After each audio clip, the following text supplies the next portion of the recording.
News first channel ಹಾಗೂ ಡಿಜಿಟಲ್ನಲ್ಲಿ ಜಾಹೀರಾತು ನೀಡಲು ಈ ನಂಬರ್ಗೆ ಸಂಪರ್ಕಿಸಿ. ನಮಸ್ಕಾರ, ನೀವು ನೋಡ್ತಾ ಇದ್ದೀರಾ ಇಂಡಿಯಾ ಫಸ್ಟ್. ನಾನು ವಿಜಯ್ ವೀರಪ್ಪ. ಮೊದಲಿಗೆ ಹೆಡ್ಲೈನ್ಸ್. ಟ್ರಂಪಾಸುರನ ಸುಂಕದ ಕಟ್ಟೆಗೆ ಬೆದರದ ಭಾರತ ತನ್ನ ದೃಷ್ಟಿ ಜಿಎಸ್ಟಿ ಕಡೆ ತಿರುಗಿಸಿದೆ. ದೇಶದ ಮಾರುಕಟ್ಟೆಗೆ ಭದ್ರ ಬುನಾದಿ ಹಾಕಿ ಉತ್ಪನ್ನ ಹೆಚ್ಚಳ, ಖರೀದಿ ಸಾಮರ್ಥ್ಯಕ್ಕೆ ಬಲ ನೀಡಲು ಟ್ಯಾಕ್ಸ್ ಕ್ರಾಂತಿಗೆ ಮುನ್ನುಡಿ ಬರೆದಿದೆ.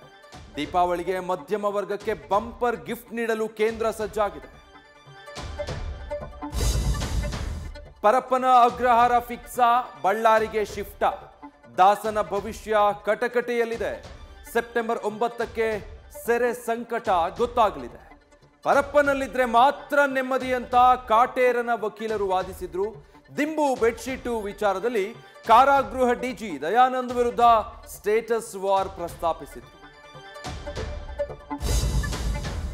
ಬುರುಡೆ ಕೇಸ್ನಲ್ಲಿ ಹಾರಿದ ಕಲರ್ ಕಾಗೆ ಹಾರಿಸಿದ ಚನ್ನನ ಕಾಲರ್ ಹಿಡಿದ ಎಸ್ಐಟಿ ಸತ್ಯ ದರ್ಶನ ಮಾಡಿಸ್ತಾ ಇದೆ.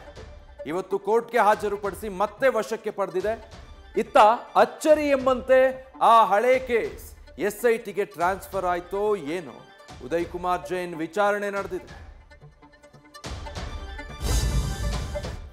ಮಾನವನ್ನೇ ಕಳೆದು ಅಪಮಾನ ಹೊರಿಸಿದ್ದ ಕೇಸ್ನಲ್ಲಿ ಮುನಿರತ್ನಗೆ ಬಿಗ್ ರಿಲೀಫ್ ಸಿಕ್ಕಿದೆ. ಸಾಕ್ಷ್ಯಾಧಾರ ಕೊರತೆ ಅಂತ ಪೊಲೀಸರು ಬಿ ರಿಪೋರ್ಟ್ ಸಲ್ಲಿಸಿದ್ದು ಸತ್ಯಕ್ಕೆ ಸಂದ ಜಯ ಅಂತ ಸಂಭ್ರಮಿಸಿದ್ದಾರೆ. ಇತ್ತ ಅತ್ಯಂತ ಹಿರಿಯ ಶಾಸಕ ಆರ್ ವಿ ದೇಶಪಾಂಡೆ ಆಸ್ಪತ್ರೆ ಬೇಡಿಕೆ ಬಗ್ಗೆ ಕೊಳಕು ಪ್ರವಚನ ಮಾಡಿದ್ದಾರೆ. ತಣ್ಣಗಾಗಿದ್ದ ಭೀಮಾ ತೀರದಲ್ಲಿ ಮತ್ತೆ ನೆತ್ತರು ಹರಿದಿದೆ.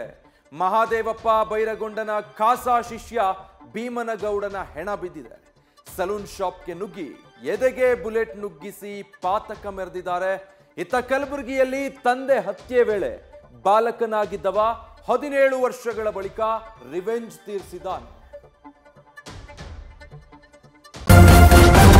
ನ್ಯೂಸ್ ಫಸ್ಟ್ ನಿರ್ಭೀತಿಯಿಂದ ನಿಮ್ಮ ಪರವಾಗಿ.